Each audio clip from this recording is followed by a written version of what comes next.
हाँ भाई, good evening. शुरू करें भी अपना काम हम लोग। Good evening, good evening.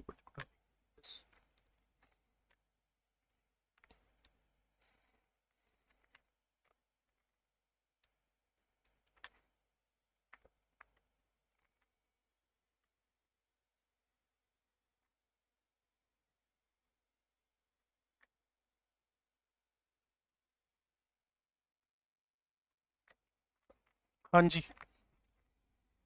आपसे बात हो रही थी कंट्रोल।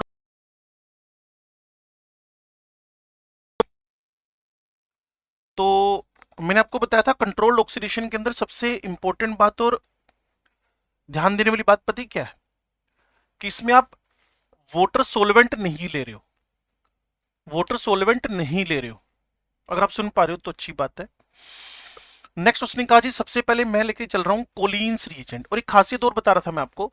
सबके अंदर ना क्रोमियम+6 में कंट्रोल्ड ऑक्सीडेशन के अंदर। तो सबसे पहला गेम शुरू करें, वो है मेरे पास कोलिन्स रिएजेंट।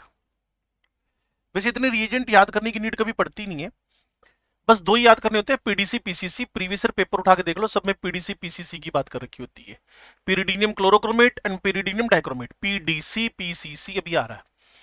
कोलिन्स में कौन कौन है भाई? इसने कहा जी ये सेरेट्स का, तो सेरेट पहले देख लेते हैं अगर सेरेट का मॉडिफिकेशन है तो। सेरेट्स रिएजेंट मॉडिफिकेशन है, मतलब दोनों में एक बात तो कॉमन है, क्रोमियम ट्राइऑक्साइड। CrO3 तो कॉमन है ही, और क्या लेके चल रहे हो?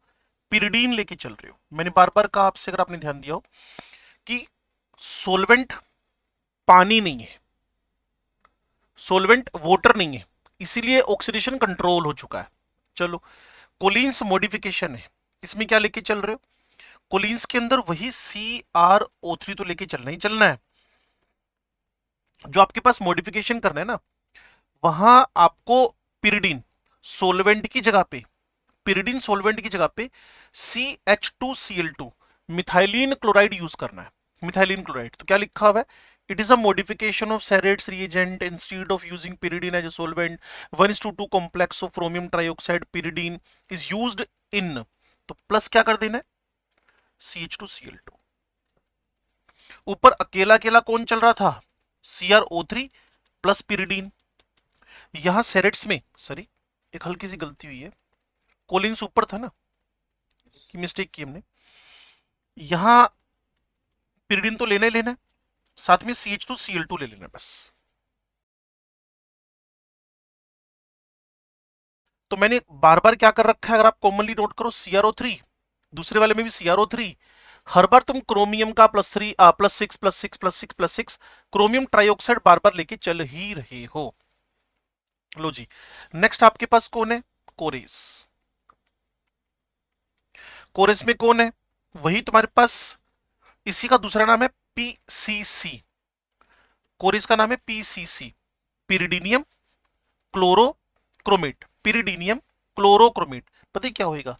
CrO3 कॉमन है, जो तुम्हारा पिरिडीनियम है ना, पिरिडीनियम, ये बेस है, सारे बच्चों को पता है। तो पिरिडीनियम क्लोरोक्रोमेट। तो कई बार बच्चा कैसे लिख देगा? Pyridine plus HCl, pyridine plus HCl, pyridine plus HCl। इस प्रोटोन को ये लोन पेयर एक्सेप्ट कर गया, फिर ये आपके पास पिरिडीनियम क्लोराइड बन गया। ठीक है जी, पिरिडीनियम क्लोराइड बन गया। तो ये कोरेस मतलब पीसीसी हो गया। अगला पीडीसी, जो बड़ा फेमस है, बार बार पेपर में आता है, पीडीसी। तुमने K2Cr2 7 देखा है ना, पोटेशियम डाइक्रोमेट, बस उसकी जगह पे पिरिडीनियम डाइक्रोमेट है। पिरिडीनियम डाइक्रोमेट है, ये पिरिडीनियम, ये डाइक्रोमेट, पिरिडीनियम डाइक्रोमेट, तो इसको बोल दोगे पीडीसी। फिर आपके पास है जोन्स। जोन्स में भी क्या लेके चल रहे हो आप लोग? H2CrO4। Chromium is in +6 oxidation number, किस में लेके चल रहे हो? Slightly aqueous acetone. और वैसे भी कौन सा एसीटोन पानी में घुल जाता है? तो few amount of water with acetone, तो मेन सोलवेंट आपके पास एसीटोन ही है। कुल मिलाकर कल से जो हमारी बात शुरू हुई थी आज वो कंटिन्यू हो रही है। If you want to stop the primary alcohol at the aldehyde then you should go for simply controlled oxidation. उसके लिए कौन कौन है? सभी में कॉमन है क्रोमियम +6, सभी में कॉमन है पानी सोलवेंट नहीं है। अगर मैं सेरेट्स की बात कर रहा हूं अकेला पिरिडीन, मैं कोलिन्स की बात कर रहा हूं C4 कोलिन, C4 CH2Cl2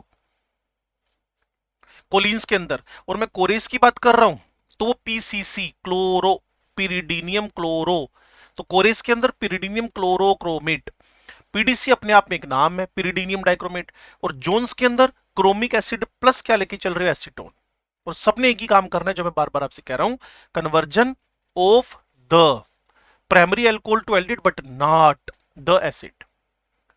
ये रिएक्शन को यहीं रोक के रख लेगा।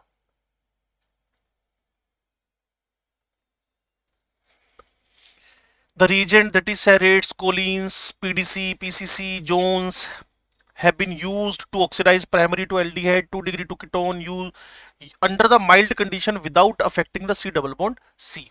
मान लो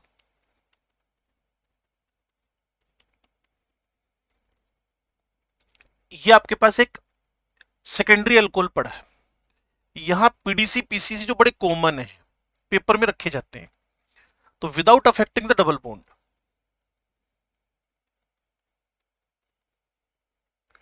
बस आपने बना दिया कीटोन। पानी नहीं है ना, पानी डबल बॉन्ड पे अटैक करेगा ना, पानी तो है नहीं, डबल बॉन्ड क्यों अफेक्ट होएगा? वाटर तो लेके नहीं चल रहे आप। चलो जी, H2Cr2O4 chromic acid use to oxidise primary alcohol to carboxylic. हाँ, अगर एसीटोन वेसीटोन नहीं लो तो ये पुरानी बात होगी ना। अगर किसी प्राइमरी अल्कोहल को आपने H2CrO4 दे दिया और कोई साथ में नॉन एक्वस सोल्वेंट नहीं दिया, तो भाई पहले एल्डिहाइड बनाएगा। मैं तो कह रही हूं इसको लिखना भी नहीं चाहिए आप लोगों को, ये तो पुरानी बात हो गई है। KMNO4 K2CR7 HNO3, ये प्राइमरी अल्कोहल को एल्डिहाइड में, एल्डिहाइड को एसिड में बदलते हैं, पुरानी बात हो गई, इसको क्यों लिख रहे हैं हम बार बार? ये तो पुरानी बात हो गई है। सी वो कह रहा है MnO2, ये लिखना चाहिए, ये सेलेक्टिवली काम करता है। MnO2 सेलेक्टिवली ऑक्सीडाइजेस, इसको ऑक्सीडाइज करेगा,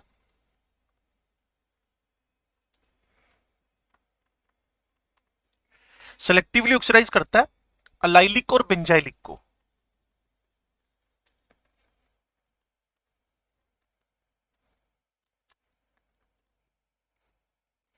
और बाकी एल्डिहाइड कीटोन जो भी बनने बनेंगे, मेरे साथ रहना और बात को सीखना। इस सी के एग्जांपल रख रहा हूं इसके सामने ना, ये मेरे पास एक बेंजाइल अल्कोहल है, प्राइमरी है, ये मैंने आपको MnO2 दे दिया, ये मेरे पास एक अलाइल अल्कोहल है, मैंने इसको MnO2 दे दिया। तो बच्चे अगर सुन पा रहे हैं, समझ पा रहे हैं, तो बड़ा सिंपली वो आंसर लिखकर भी आ जाएंगे। पहले वाले से एल्डिहाइड बन गया, दूसरे वाले से भी एल्डिहाइड बन गया। और अगर आप लोग इसकी बात करो तो वैसे ये कौन है? वीवी विनाइलिक विनाइलिक। अगला कौन है? ए अलाइलिक। तो इस अलाइलिक का, अलाइलिक अल्कोहल का ऑक्सीडेशन हो जाना है। बच्चे स्मार्ट हैं,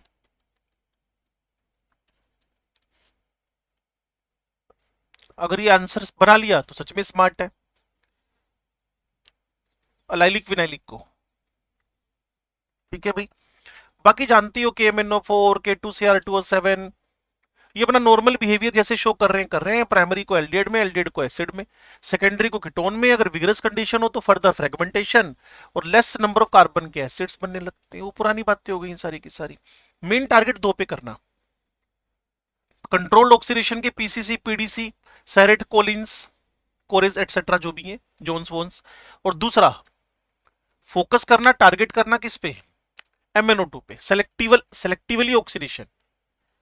ये अलाइलिक बेंजाइलिक को ऑक्सीडाइज करता है। और बेंजाइलिक बच्चों को शायद पता हो, इतना पढ़ के आए हो, बेंजीन रिंग के पास वाले कार्बन को बेंजाइल, उस पे OH जुड़ गया, बेंजाइलिक ऑक्सीडेशन। और अलाइल, ये VV हो गए, उसके पड़ोसी कौन हो जाएगा, A। VV समझते हो ना, बताओ क्या, विनाइलिक, विनाइलिक। और उसका पड़ोसी कौन हो गया, अलाइलिक। बोलो भी, अगर लिख लिया तो आगे बढ़े। ये सी के एग्जाम्पल थे। हेलोफॉर्म रिएक्शन का नाम सुना हुआ है, ठीक है। देखो ना, एक बायोलॉजिकल ऑक्सीडेशन, सुनो भी ध्यान से, क्यों मिथेनॉल टॉक्सिक और पॉइजनस है, तो बता रहा है बायोलॉजिकल ऑक्सीडेशन ऑफ मिथेनॉल। ये लो जी मिथेनॉल, इसको इंपॉर्टेंट नोट करके लिख लेना, कभी काम आ जाएगा। Biological oxidation of methanol, biological oxidation of the ethanol, biological oxidation of methanol ethanol in the body produces a corresponding aldehyde. ये भाई साहब बना गए फॉर्मेल्डिहाइड, ये भाई साहब बना गए एसिटाल्डिहाइड, फॉलोड बाय एसिड, ये बना गए फॉर्मिक एसिड, ये भाई साहब बना गए एसिटिक एसिड, सिरका, विनेगर। चलो जी, at time the alcoholics by mistake drink ethanol mix with methanol and called denatured alcohol. आपको पता है डीनेचर्ड एल्कोहल कौन सी थी, जिसको ड्रिंकिंग पर्पज से अनफिट करने के लिए इथेनॉल में हमने क्या मिला दिया था, मिथेनॉल, ठीक है ना, मिथाइलेटेड। अगर आपको याद हो तो स्प्रिट, उसमें मिथेनॉल प्लस इथेनॉल था। मान लो बंदा इथेनॉल पी गया, मिथेनॉल मिक्स है उसके अंदर, फिर तो हो गया उसका काम पूरा पूरा। In the body methanol is oxidised first to methanol, clear है, methanol and then to methanoic acid, methanoic acid which may cause the blindness. ये ब्लाइंडनेस की वजह बन सकता है, जो आपको आज से कई दिन पहले बताया था, एंड डेथ, फाइनली बात खत्म। अब methanol poisoned patient is treated by giving intravenous infusion of diluted. तो जिसने मिथेनॉल ज्यादा पी लियो या फिर पी लियो ना, उसको इथेनॉल इथेनॉल इथेनॉल का इन्फ्यूजन देते हैं, बहुत ज्यादा इथेनॉल पिलानी पड़ती है उसको। The enzyme responsible for the oxidation of aldehyde, जो इसका फॉर्मेल्डिहाइड का ऑक्सीडेशन करने वाला एंजाइम है, वो इथेनॉल को क्या करेगा, एंजाइम करेगा, ऑक्सीडाइज करेगा। To acid is swamped, allowed time for kidneys excrete the methanol. जितनी देर उसका टाइम, ऐसा हुआ ना किसी बंदे ने मिथेनॉल को ऑक्सीडाइज करना था, आपने ढेरों इथेनॉल डाल दी बॉडी में, तो मिथेनॉल को ऑक्सीडाइज करने वाला इथेनॉल को ऑक्सीडाइज करेगा, इतने में किडनीज क्या कर देंगी, इसको बाहर निकाल देंगी, इसको मिथेनॉल को। तो ये एक बायोलॉजिकल प्रोसेस हुआ जिसको आपने समझना है। मेन टारगेट मेरा ये समझाना था, बायोलॉजिकल ऑक्सीडेशन होने से मिथेनॉल का मिथेनॉल में, मिथेनॉल का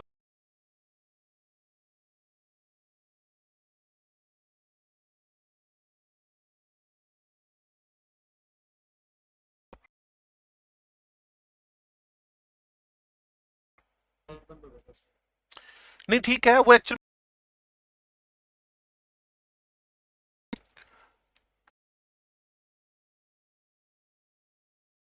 डिस्टेंस में से दूर करनी पड़ेगी, तारों में ना थोड़ा सा उलझन आ गई है।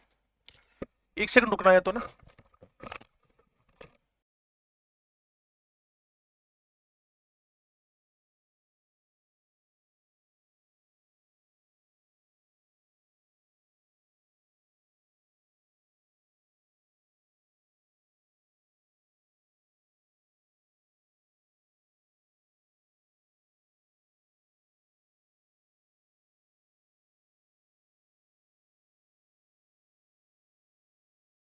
हाँ भाई, नो तो क्लियर, चलो अच्छी बात है ये तो। हाँ जी, कुल मिलाकर आपके दिमाग में मैंने जो बात डालने की कोशिश की है, मिथेनॉल का मिथेनल में, मिथेनल का मिथेनोइक एसिड में कन्वर्जन हो रहा है, और अगर किसी की बॉडी में मिथेनॉल चली जाए तो फिर उसको इथेनॉल दो, ठीक है ना, तो बचने के चांस हो सकते हैं, 2-4 दिन बेहोश जरूर रहेगा ज्यादा इथेनॉल जाने की वजह से, लेकिन दुनिया में रह लेगा कुल मिला के। हाँ जी, next, dehydrogenation of alcohols.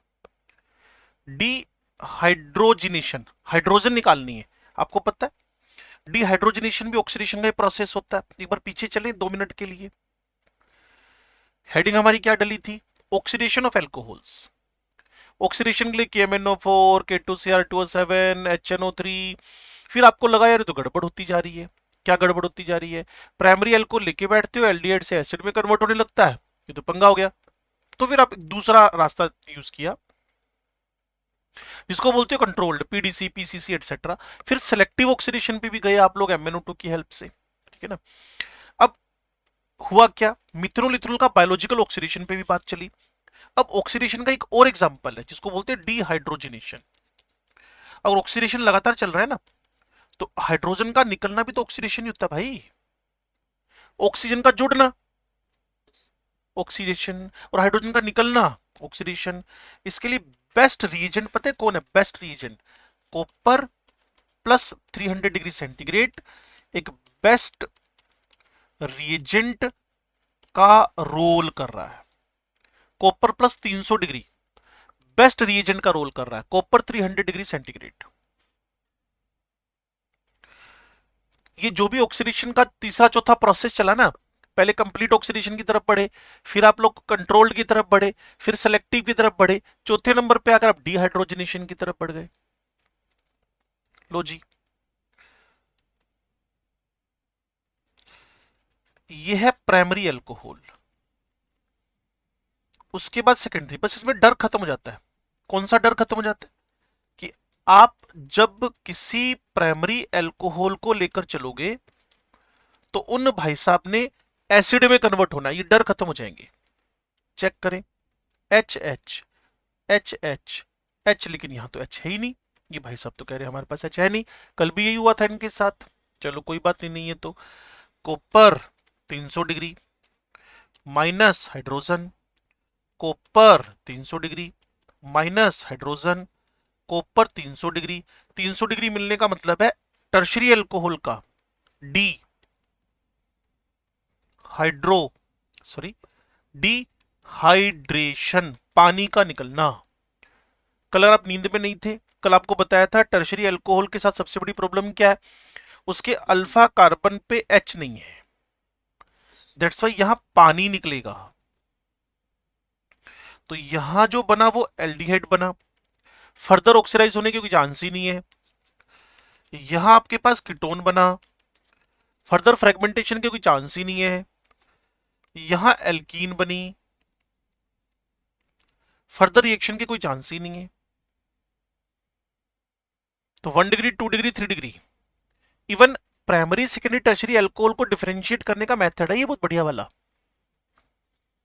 3 test tube लो,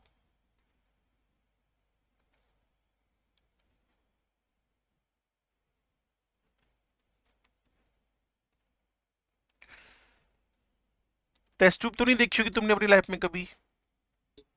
देखिए, वेरी गुड, ये तो बहुत ही अच्छी बात है, तुमने टेस्ट ट्यूब देखी है। मतलब ऐसे लाइव, मतलब टेस्ट ट्यूब, फोटो में नहीं। Very good. यहां आपने डाल लिया इथेनॉल, यहां आपने लिख लिया आइसोप्रोपाइल अल्कोहल, यहां टर्शरी ब्यूटाइल अल्कोहल। तीनों में कॉपर 300 डिग्री डाल दिया, टेम्परेचर ले लिया। तीनों की हालत, पहले वाले में एल्डिहाइड बन जाना है, दूसरे वाले में अभी बताया था कीटोन बन जाना है, तीसरे वाले में एल्कीन। ब्रोमीन से रिएक्शन करवा दूं ना अगर मैं इन तीनों को, तो एल्डिहाइड कुछ नहीं करेगा, कीटोन कुछ नहीं करेगा, लेकिन एल्कीन अपना अनसैचुरेशन टेस्ट दे देगा। इनके लेवल गुम हो गए थे, मान लो एबीसी, इनके लेवल गुम हो गए, पता नहीं यार किसमें प्राइमरी था, किसमें सेकेंडरी, किसमें टर्शरी था। तीनों में ब्रोमीन डालो, तो ब्रोमीन वाटर के साथ, चैप्टर का नाम एल्कीन, ये अनसैचुरेशन टेस्ट दे दे, मतलब कलर गायब हो जाए ब्रोमीन का, अनसैचुरेशन टेस्ट जहां आ गया, गारंटी लिख के बाद टैग मार दो कौन सा टर्शरी का। अब जब आप एल्डिहाइड कीटोन पढ़ोगे ना, तो वहां एक टोलेंस टेस्ट, फेलिंग सॉल्यूशन ऐसे आएंगे। अभी 4 दिन तो हमने अभी पढ़ने, इस टेस्ट के बाद फिर एल्डिहाइड कीटोन के केमिकल प्रॉपर्टीज है, तो वहां अच्छे अच्छे क्वेश्चन बनेंगे। तो एल्डिहाइड कीटोन, एल्डिहाइड कीटोन, इन दोनों में जब आप टोलेंस रिएजेंट, अभी आपको टोलेंस नहीं पता तो कोई दिक्कत नहीं है। Tollens reagent is the reagent which can differentiate aldehyde ketones. अगर कुछ ना पता चले तो बहुत बढ़िया तरीका है आपके पास। एक चैप्टर हुआ करता था केमिकल काइनेटिक्स, उसमें हमने लिखा था सिल्वर एजी का, एजी प्लस का एजी में कन्वर्जन, इसका प्लस 0.80 वोल्ट इलेक्ट्रोड पोटेंशियल है। केमिकल काइनेटिक्स में लिखा था हमने ये, इलेक्ट्रोकेमिस्ट्री। चलो बच्चों को याद है, बहुत बढ़िया बात है। तो ना एक बहुत अच्छा ऑक्सीडाइजिंग एजेंट है ये, टोलेंस रिएजेंट इज Ag2O। तो भाई सबसे ज्यादा इजी ऑक्सीडेशन किसका है? एल्डिहाइड का। और ओखा किसका है? डिफिकल्ट किसका है? कीटोन का। एच नहीं है ना भाई अब कीटोन के पास। हे महान आत्माओं, हे महान लोगों, ये एच पड़ा हुआ, इन भाई साहब के पास सब एच वेच ही नहीं है।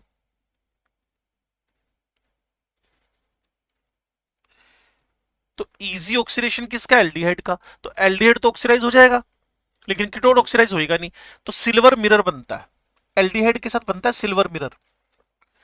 टेस्ट ट्यूब की वॉल्स पे ना चांदी चिपक जाएगी, सिल्वर, सिल्वर मिरर बोलते हैं उसको, सिल्वर मिरर। कीटोन इस रिएक्शन को नहीं देगा, ये रिएक्शन देगा ओनली एल्डिहाइड, रिएक्शन देगा ओनली एल्डिहाइड। तो मैं ना थोड़ा सा पंगा ज्यादा ले गया, लेकिन जब समझ में आ रहा है तो पंगा लिया जा सकता है। 3 टेस्ट ट्यूब है, तीनों के अंदर 3 टाइप के अल्कोहल है, एक में डाल दो कॉपर 300, कॉपर 300, कॉपर 300, तीनों में कोई ना कोई रिएक्शन हो जाएगी। अब सबसे पहले सब में ब्रोमीन डालो, सब में ब्रोमीन डालो, ब्रोमीन वाटर। तो अगर कहीं ब्रोमीन का ब्राउन कलर डिसअपियर हो जाए, अनसैचुरेशन टेस्ट बोलते हैं उसको, 11वीं क्लास एल्कीन चैप्टर। अगर ब्रोमीन का ब्राउन कलर, ब्रोमीन वाटर का ब्राउन कलर डिसअपियर, तो समझ लो एल्कीन है। एल्कीन टर्शरी से आई है तो टर्शरी का टैग मारो, साइड में हटाओ उसको। 2 बच गई टेस्ट ट्यूब। अब दोनों में टोलेंस रिएजेंट डाल दो Ag2O, जहां सिल्वर मिरर बन जाए वो एल्डिहाइड है।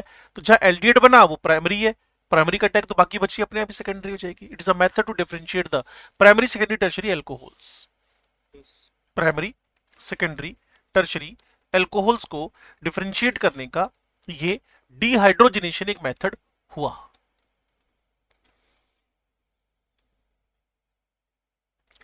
आपके दिमाग में कोई बात जा रही हो तो जल्दी से कर सकते हो। अगर प्राइमरी अल्कोहल को कार्बोक्सिलिक एसिड में बदलना है तो कुछ भी बोल दो रीजेंट।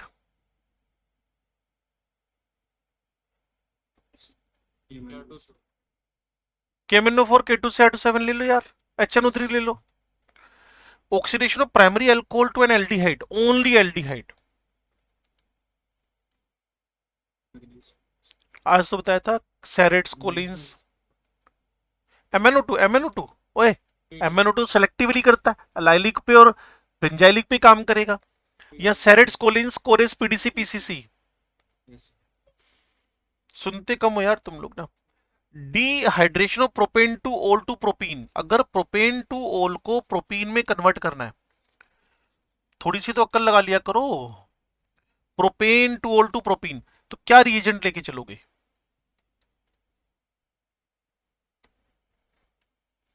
तो तुम इतना भी नहीं सोच पा रहे कि डिहाइड्रेशन हो रहा है। कॉन्सेंट्रेटेड H2SO4 या एल्यूमिनेट हाई टेम्परेचर।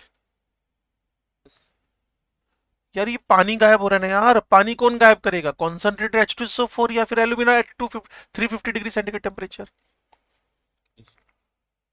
डिहाइड्रेशन कैसे होता है पता ही होगा। Benzyl alcohol to benzoic acid, ये बेंजाइल अल्कोहल हो गया।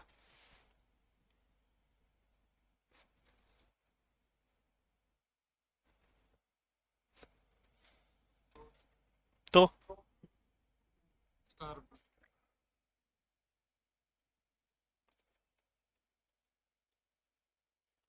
बेंजाइल अल्कोहल तो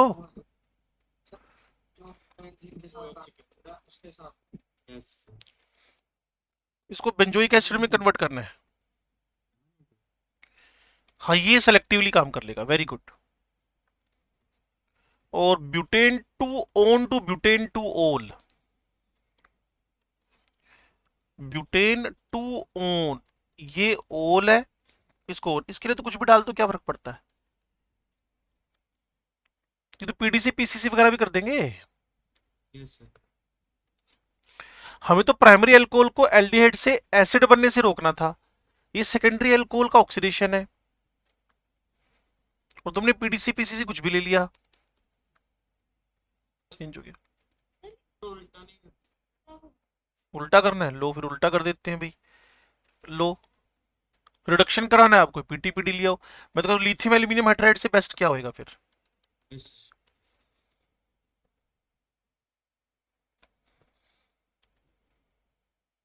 लो भाई, लास्ट एंड फाइनल, इसके बाद तुम्हारा ये चैप्टर खत्म हो जाएगा, इधर शुरू हो जाएंगे। 100% डिस्कशन ऑफ एल्कोहल का आज खत्म हो जाएगा। ये एक मेल्परेट रिएक्शन है जिसको पर आयोडिक ऑक्सीडेशन बोलते हो आप लोग, पर आयोडिक ऑक्सीडेशन,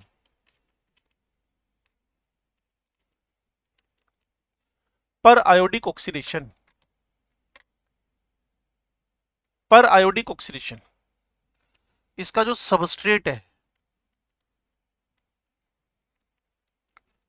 डाई ट्राई पोली ओल्स इन विसिनल स्टेट, इन विसिनल फॉर्म,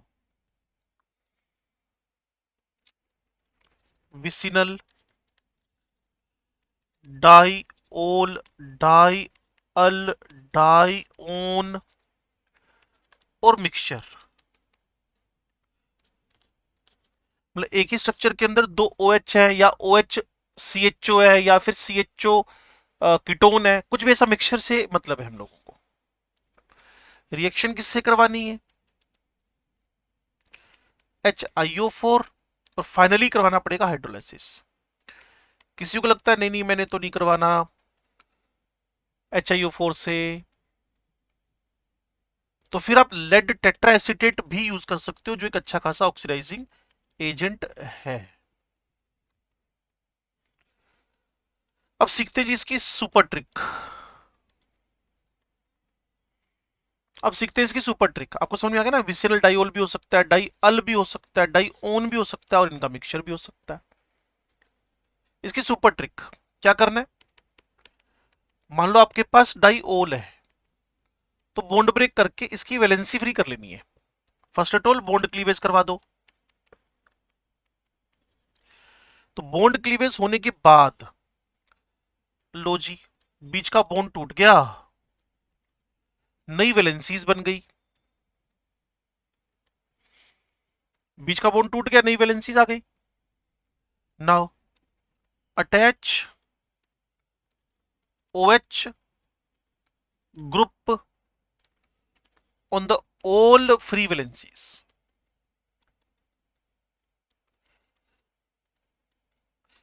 जितनी भी फ्री वैलेंसी हुई है ना, उस पर OH ग्रुप अटैच कर दो। बच्चे स्मार्ट हैं, एक कार्बन पे दो OH, तो माइनस वोटर होकर फाइनल आंसर क्या आ जाएगा, दो मेल्डिहाइड।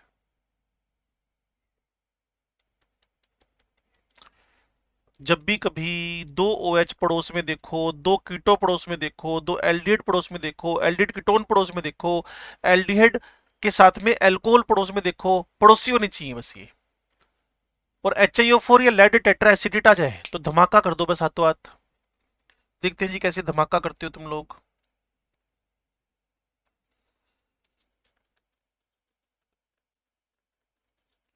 इसको ग्लिसरीन या ग्लिसरोल बोलते हैं। जितने बॉन्ड टूटेंगे उतने HiO4 यूज होंगे। कई बार HiO4 के बारे में बात कर लेता, how many moles of HiO4 are used, इस पे भी क्वेश्चन बन जाएगा। Just waiting for your answer.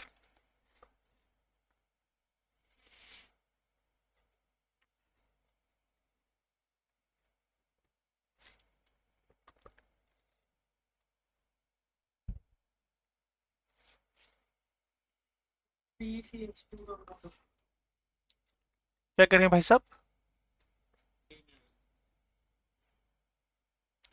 3 कुछ किया भी है कि वैसे ही झटका मार रहा है? 3 एल्डिहाइड कैसे?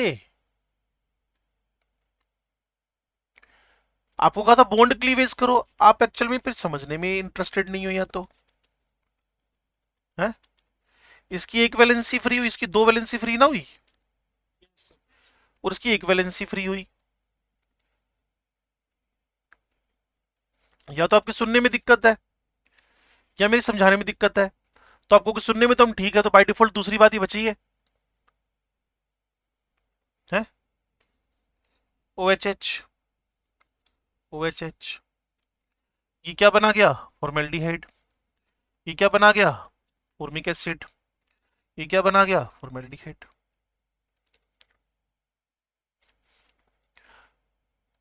ये तो दुनिया का सबसे आसान काम बताया कि बॉन्ड तोड़ के उस पर OH लगा दो, बस इतना ही काम बताया। इसको पर आयोडिक ऑक्सीडेशन या मेल्परेट रिएक्शन बोलते हैं।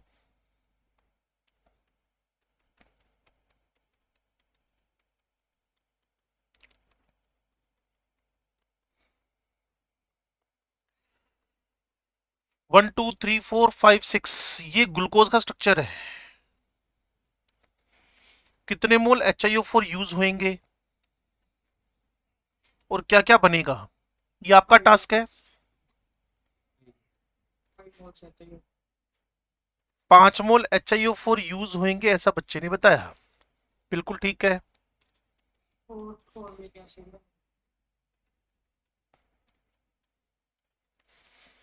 4 फॉर्मिक एसिड बीच वालों से बनेंगे।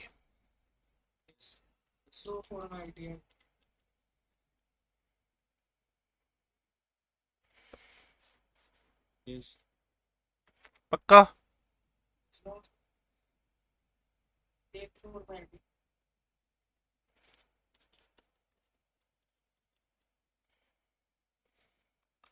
इसको कैसे लिखो समझ जाओगे।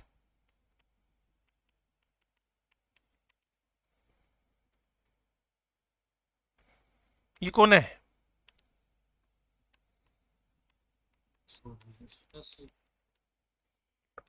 एसिड के आगे फॉर्मिक एसिड, और इस पर एक ही OH लगेगा, तो एक कार्बन पे 2 OH होने की वजह से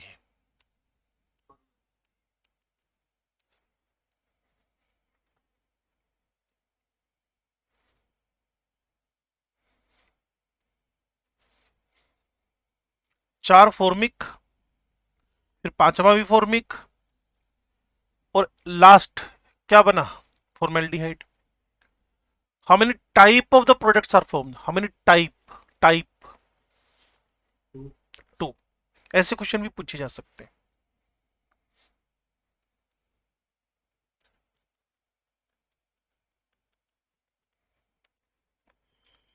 10 हो भाई।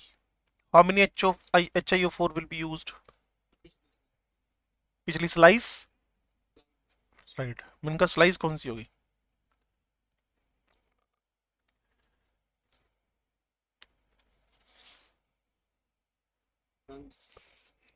लो जी।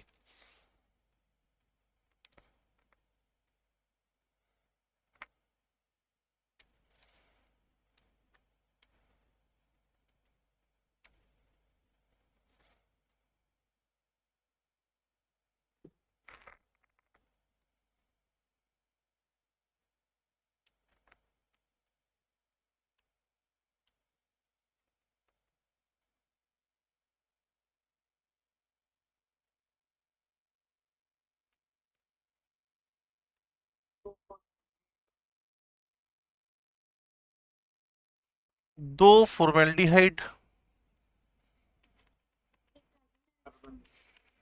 हम्म।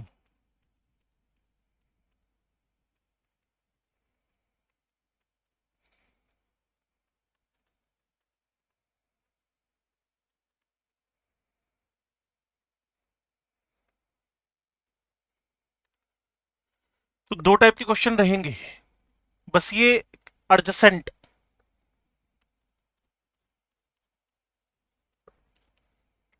कीटो, एल्डिहाइड, ओल्स, या फिर इन सब का मिक्सचर। एडजेसेंट, एडजेसेंट का मतलब समझते हो, विसिनल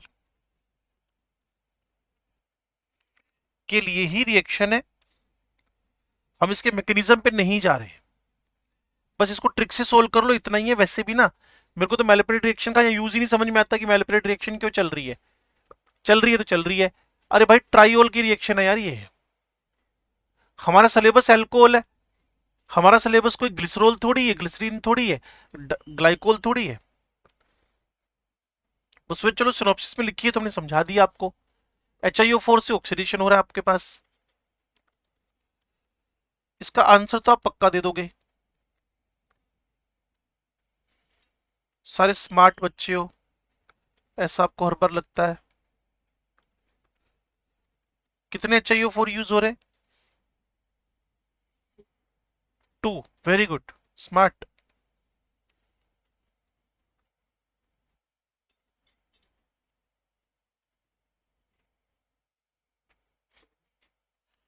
हाँ, वन नहीं। वन कर लेते हैं, तेरा मन कर रहा है वन कर लेते हैं, इसमें क्या दिक्कत है? ले, क्यों बात हुई।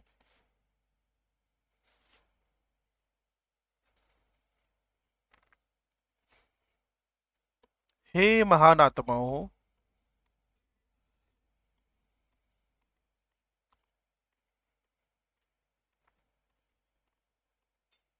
ये वर्ड समझ में आता है?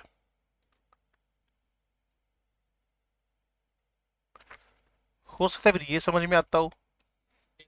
यस। क्या होता है इसका मतलब?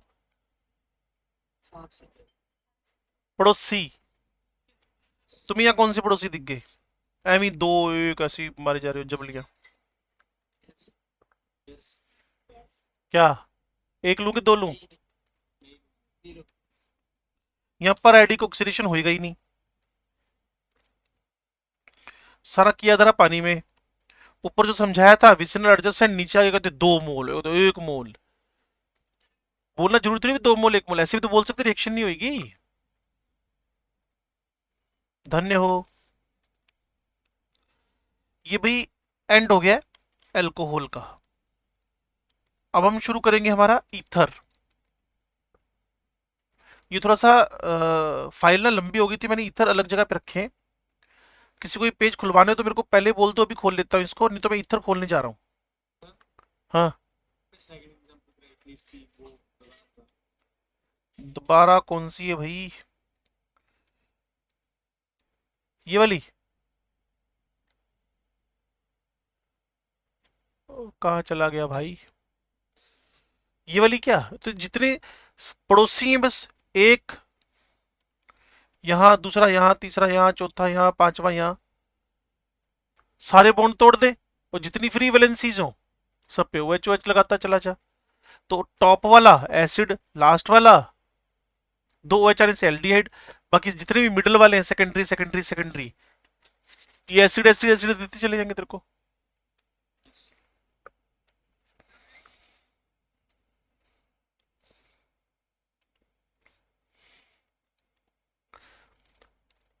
शुरू करें भी ईथर्स। यस। चलो ये तो बहुत बढ़िया बात है, आपने हाँ बोल दी है। आप मना भी कर सकते थे, लेकिन फिर भी मैं करवाता तो सही। हम्म, चलो जी।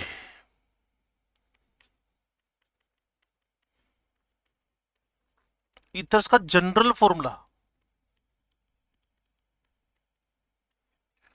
CnH2n+2O है। आपको तो पहले भी बताया था आपने, ये तो अल्कोहल का है, तो अल्कोहल और ईथर तो एक दूसरे के फंक्शनल आइसोमर्स है ना। Alcohol and ethers are the functional isomers, अगर आपने पहले कभी बातों को सुना हो तो। चलो जी, दूसरी बात। अब मुझे ईथर्स के बारे में एक बड़ी सिंपल सी बात करनी है कि ईथर्स को हम लोग एनहाइड्राइड्स ऑफ एल्कोहल भी बोलते हैं। अच्छा, किसी को पता है एनहाइड्राइड का मतलब क्या होता है?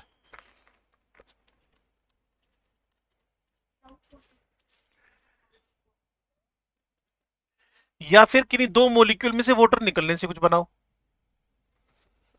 एक एक तो था एनहाइड्रस बिना पानी के, एक होता है anhydride.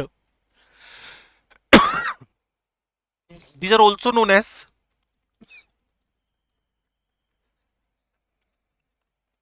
Anhydrides of the alcohols. पहला एल्कोहल, दूसरा एल्कोहल, कोई भी डिहाइड्रेटिंग एजेंट रिएजेंट दे दो, वाटर निकलने से ये आर बना. और जब कभी वाटर निकलने से कोई स्ट्रक्चर बना तो जिससे बना उसका उसको एनाड्राइड बोल देते हैं. अगर आपको याद हो तो बहुत अच्छी बात है, नहीं तो मैं एक बार फिर आपको रिकॉल करवा देता हूं सब चीजों को. इनको बोलते हैं एसिड, इसको बोलते हैं एसिड. इसका ओ OH, इसका एच, माइनस वाटर हुआ in the presence of dehydrating agent. तो आरसीओ ओ सीओ आर. ये इधर कौन लिखे हुए थे, एसिड्स एसिड्स. और जो इधर लिख दिए गए ये कौन हो गए, एसिड एनहाइड्राइड. हर बार एक नई शुरुआत होती है, जिसको सीखना हो उतना इंटरेस्ट लेना शुरू कर दिया करो, नहीं तो फिर यही है कल मैं एब्सेंट थी, कल मैं एब्सेंट था, स्लाइड्स भेज दो. स्लाइड क्या कर लोगे, वो तो फिर तुम्हारा सिनॉप्सिस ही है, पढ़ लो, वहां से पढ़ा जाता है. तो मेन तो क्लास की बात है, भी क्लास लगा सकते हो कि नहीं. क्लियर ना. चलो, तो acid plus acid minus water हुआ और ये एसिड एनहाइड्राइड बन गया. चलो जी, थोड़ा सा आगे देख लें.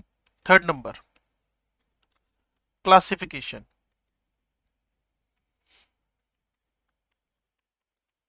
आपको पता है जूलॉजी की क्लास चल रही है, श्योर चल रही है. चलो ये तो बहुत बढ़िया बात है. क्लासिफिकेशन, जो ईथर्स है ना, ईथर्स, इनमें एक तो हो गए सिंपल ईथर्स, दूसरे आपके पास हो गए mixed ethers. Simple ethers, mixed ethers, simple mixed, simple mixed. तो सिंपल मिक्स में आपके पास अगर मैंने आर लिख दिया, दोनों आर सेम है, तो इसको सिंपल ईथर बोल दोगे. और अगर दोनों आर अलग अलग हैं,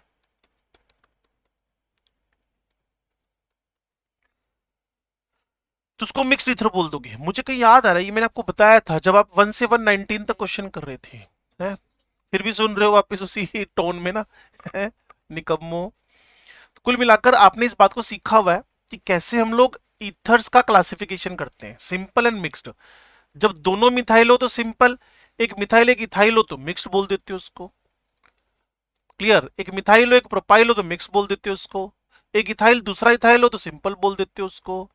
चलो जी, ये बहुत अच्छी बात है कि आप समझ गए हो इस बात को. चलो, अब बिना टाइम खराब के सीधे बढ़ते हैं आगे की तरफ, जिसका नाम है प्रिपरेशन मेथड्स. मेरे साथ रहना और बात को ध्यान से सुनना और समझना. जीएमपीस, जीएमपीस का मतलब होता है preparation methods, general method of preparations. MOP भी लिख सकते हो, मेथड ऑफ प्रिपरेशंस. क्लियर ना. तो alkane no, alkene no, alkyne no, benzene पे बन सकता है, बनाएंगे. लेकिन उसके बाद एल्काइल हैलाइड. तो चलो जी, हमारा 12वीं का पहला चैप्टर, फ्रॉम एल्काइल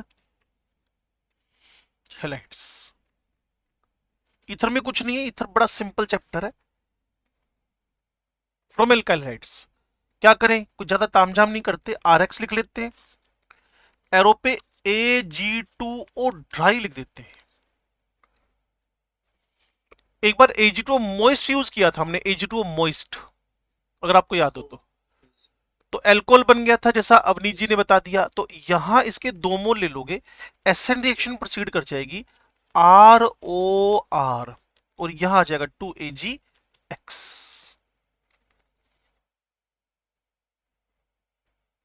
समझ गए भाई. चलो, ये तो बहुत बढ़िया बात है. अब एल्काइल हैलाइड का ये तो हुआ आपके पास रिएक्शन विद सिल्वर ऑक्साइड, वो भी ड्राई. इसका बी पार्ट है, मैं लिखूंगा और आप में से मैक्सिमम जनता समझ जाएगी. Williamson synthesis. और यहां कुछ प्रिकॉशन थी वो भी ले लेंगे, यहां कुछ प्रिकॉशन थी वो भी ले लेंगे। सबसे पहले आपने सबस्ट्रेट रखा RX,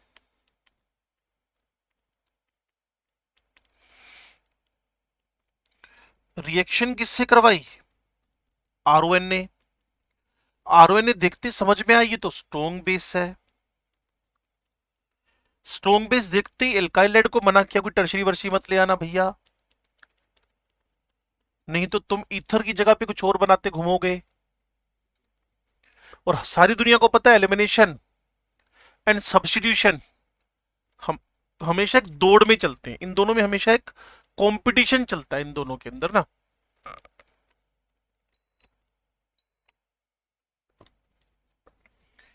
ये RX लिखा, यहां RON ने लिखा, ये न्यूक्लियोफाइल है, इसने अटैक किया, ROR और NAX बन गया आपके पास। एग्जाम्पल पे चलें, मिथाइल क्लोराइड तो SN2 ही होगी, सोडियम मिथॉक्साइड बेस है, एल्कीन के चांस 0 है, बेचारा मिथाइल कौन सी एल्कीन बना देगा? बेचारा मिथाइल कौन सी एल्कीन बना देगा? मिथीन तो इस दुनिया में होती ही नहीं कुछ। यहां आपके पास दो प्रोडक्ट आएंगे, होना तो SN1 से ही है, क्योंकि आपको पता है एलिमिनेशन के लिए E1 हो जाए E2 और टर्शरी ही ज्यादा रिएक्टिव है। yes, तो तुम प्राइमरी लेके बैठे हो, जाना तो इसका major product towards the SN2 ही है, सब्स्टिट्यूशन ही है। हाँ लेकिन मना नहीं कर सकते आप, ट्रेसेस ऑफ इथीन बनेगा जरूर।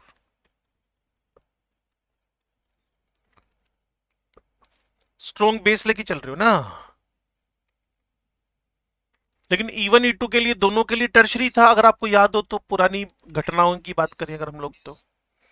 और जैसे ही तुमने यहाँ टर्शरी एल्काइड ले लिया जोश जोश में कि भाई अब तो मजा आ रहा है, टर्शरी एल्काइड ले लो, सोडियम मिथॉक्साइड ले लो, टर्शरी ब्यूटाइल मिथाइल ईथर बना के छोड़ेंगे आज तो, वहीं तुम्हें झटका लग गया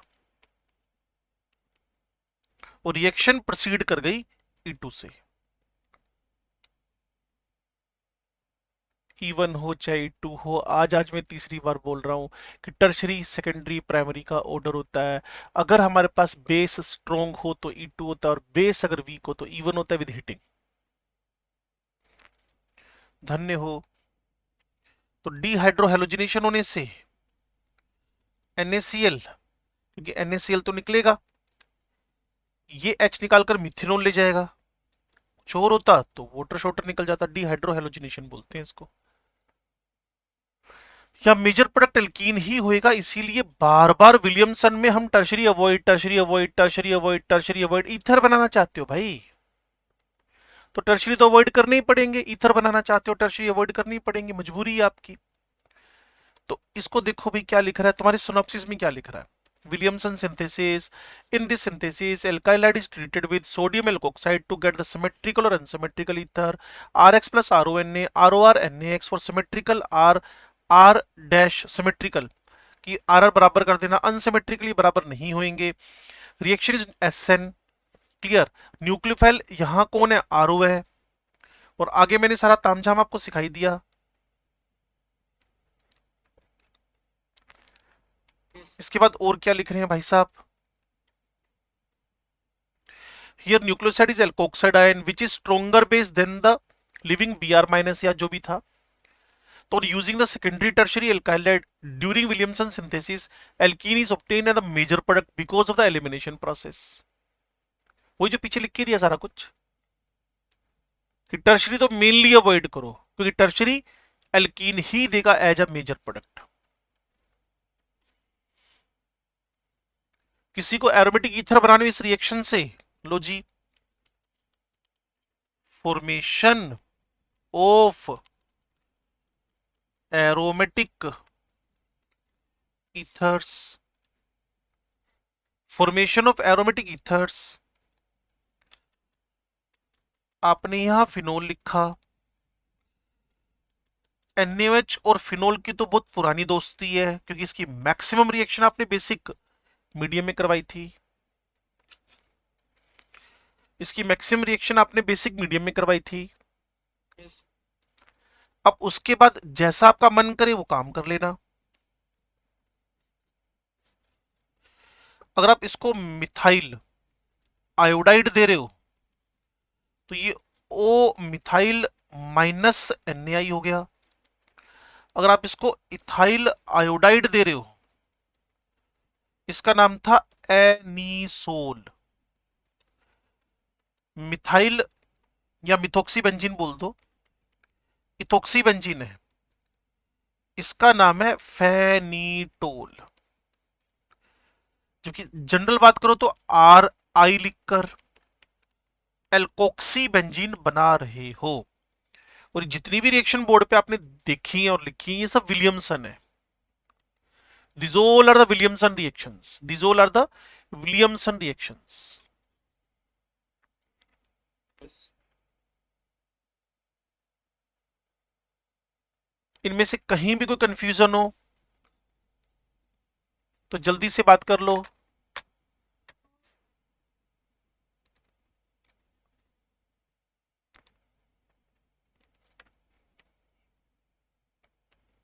पक्का?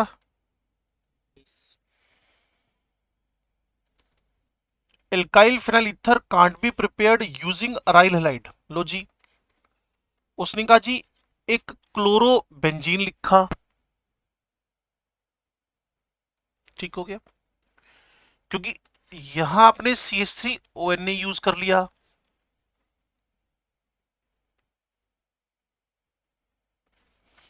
नो रिएक्शन का टैग लगा दिया। पता नहीं आपको कुछ याद रहता है कि नहीं रहता है। Very smart. Double bond characters इसमें आ गए हैं। इस डबल बॉन्ड करेक्टर्स आने की वजह से इस बॉन्ड का फिशन यहां से नहीं हो पाएगा। तो मैं अगर चाहूं तो भी इस मिथोक्साइड को इसकी जगह ट्रांसफर नहीं कर सकता। Cl टूटेगा तो करूंगा ना। हाँ, ऑल्टरनेट हो सकते हैं इसके, आपको पता हो तो। इलेक्ट्रॉन विड्रॉइंग ग्रुप्स लगा दो Yes.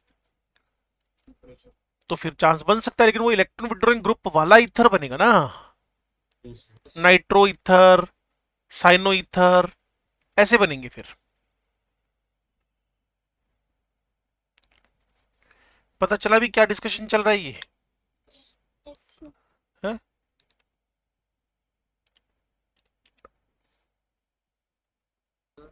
हाँ?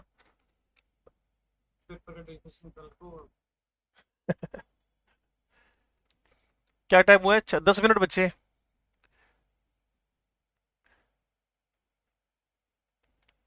कल करते हैं कल। वैसे तुम्हें याद ऐसे ऐसे टाइम पे क्यों आता है जब क्लास फ्री नहीं लेती, या फिर कोई प्रॉब्लम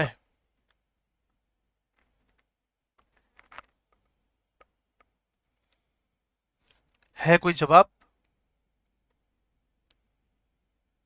लो जी, सब चुप है, कहते जी कोई जवाब नहीं है। चलो भाई आगे चलते हैं। Aryl halide plus RONA reaction proceed नहीं करेगी, रीजन साफ है, डबल बोन करेक्टर है। ठीक होगी बात? हाँ जी। एल्काइल फिनाइल ईथर अगर ये बनानी ही हो तो फिर आप थोड़ा सा एल्काइलेटिंग एजेंट बदल सकते हो। RI की जगह RCl की जगह RBr की जगह हम लोग लेके आ सकते हैं। अगर आपने इन सबको बनाना ही हो तो ठीक है जी। फिनोल है, डाइमिथाइल सल्फेट। तो डाइमिथाइल सल्फेट क्या करेगा, इस डबल बॉन्ड करेक्टर की वजह से O को तो निकलने देगा नहीं, और हो सकता है आपको ये बातें समझ में आती हो। तो इसकी जगह पर OCH3 और इधर H2SO4 बाहर हो जाएगा। क्लोरोबेंजीन का कार्बन क्लोरीन बॉन्ड तोड़ना, कार्बन क्लोरीन बॉन्ड तोड़ना वेरी डिफिकल्ट है due to the double bond character. लेकिन अगर मैं फिनोल पे डाइमिथाइल सल्फेट जिसको मैं मिथाइलेटिंग एजेंट बोल रहा हूं, ये इस H का रिमूवल, क्योंकि एसिडिक है, फिनोल का H एसिडिक है, इसका डिस्प्लेसमेंट मिथाइल से कर सकते हैं हम लोग इजीली। अगर यहां मैं यही डाइथाइल सल्फेट लिख दूं तो यहां बना था एनिसोल पहले वाली रिएक्शन में, दूसरी वाली रिएक्शन में सेम कॉपी पेस्ट होकर फेनीटोल, फिनोल नहीं फेनीटोल, फिनोल तो पहले ही था, फेनीटोल बन जाएगा। बाकी आरएक्स से ड्राई Ag2 वाली रिएक्शन ऑलरेडी हम करवा चुके हैं, पीछे था वो तो विलियमसन रिएक्शन क्या, इस बारे में आपसे डिस्कशन चल रहा है कि विलियमसन रिएक्शन में आपने करना क्या है।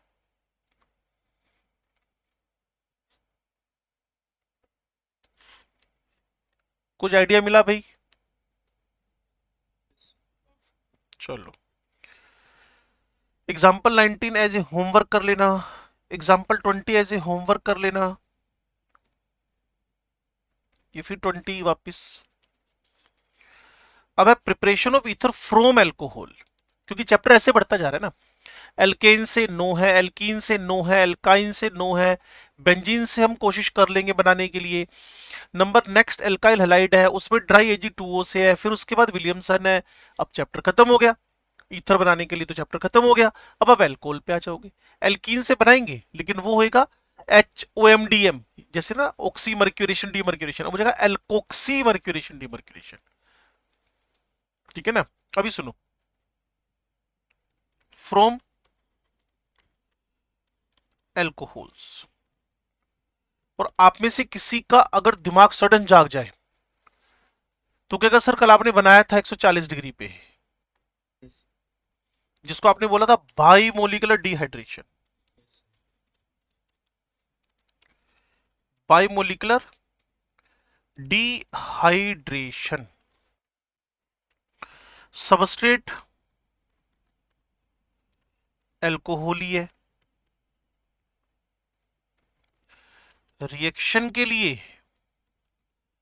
कॉन्संट्रेटेड H2SO4 है, एल्कोहल को लिखकर उसके नीचे लिख देना एक्सेस, मेन है टेम्परेचर कंट्रोल्ड, 140 डिग्री सेंटीग्रेड लेना ही पड़ेगा, क्योंकि 160 70 80 डिग्री पे कौन बनते हैं एल्कीन, अगर आपको याद हो तो yes, 160 170 डिग्री पे एल्कीन बनने लगते हैं।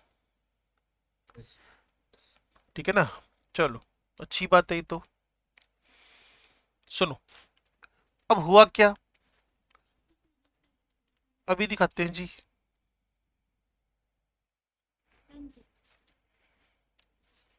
दो ethanol, concentrated H2SO4, 140 degree centigrade temperature, और कल जो बात बताई थी वही होने जा रही है अब, डाइथाइल ईथर।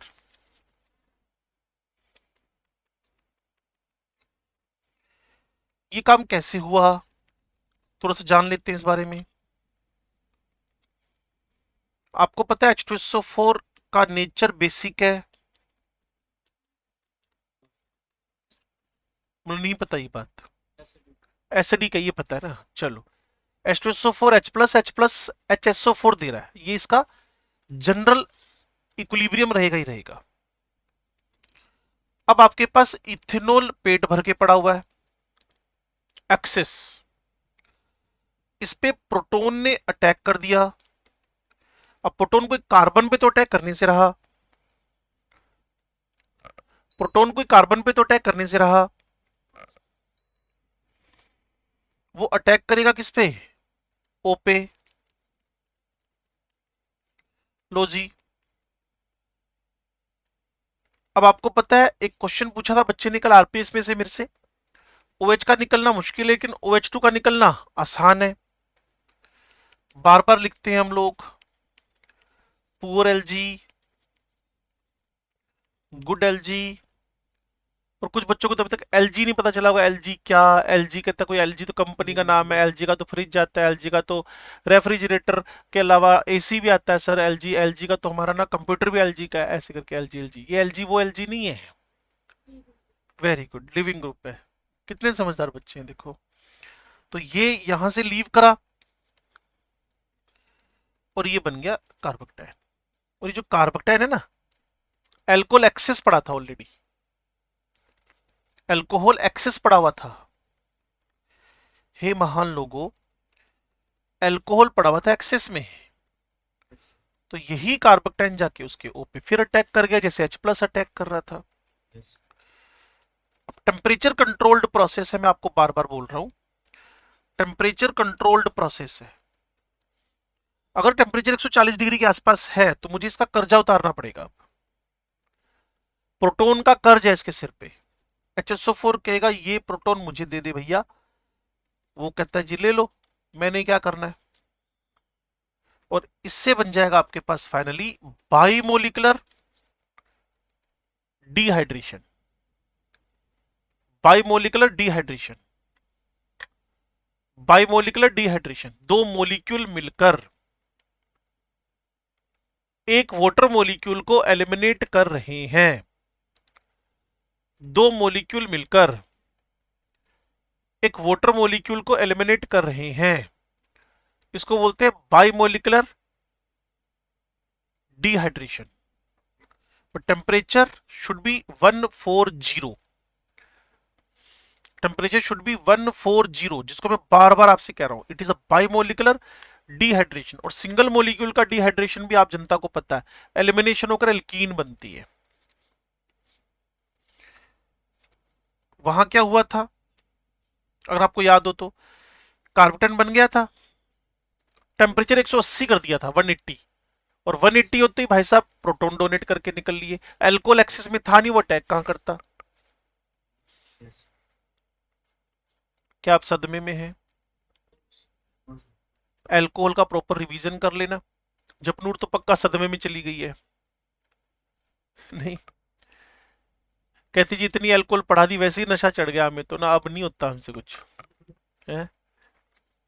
और आप शाम के टाइम पे और पढ़ाते हो अल्कोहल, कोई सुबह सुबह पढ़ा दो तो ठीक है, इसके बाद तो सीधी नींद आती है अल्कोहल पढ़ के।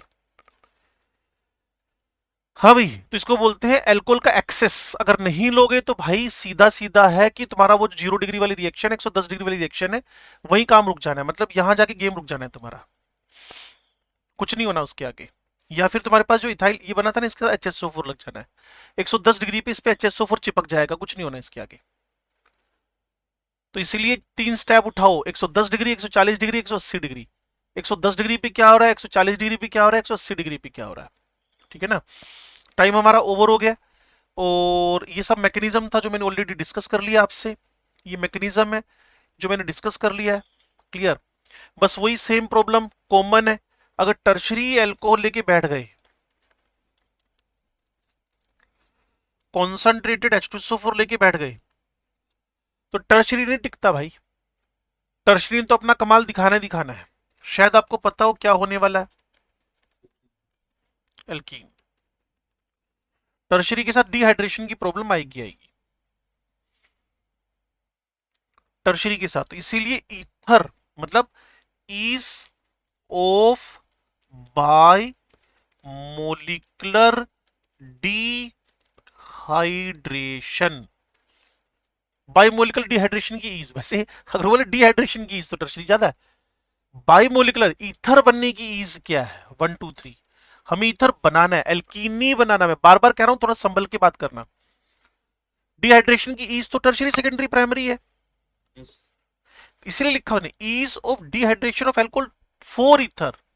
तो मैंने उसको और सुधार दिया थोड़ा सा, मैंने बोल दिया ease of biomolecular dehydration.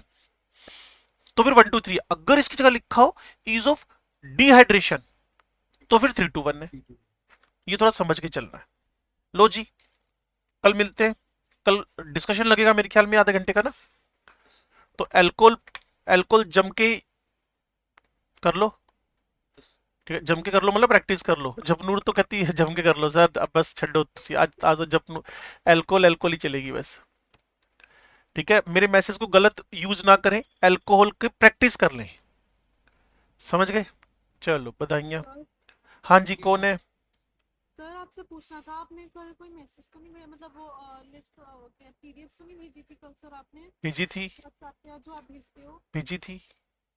Sir actually आप मेरे को भेज दोगे? एक्चुअली मेरे नंबर व्हाट्सएप पे ना कुछ प्रॉब्लम हुआ तो वो सारे मैसेजेस डिलीट हो गए। कोई गल नहीं, आज भेज देते हैं। Thank you sir. ओके जी, ओके।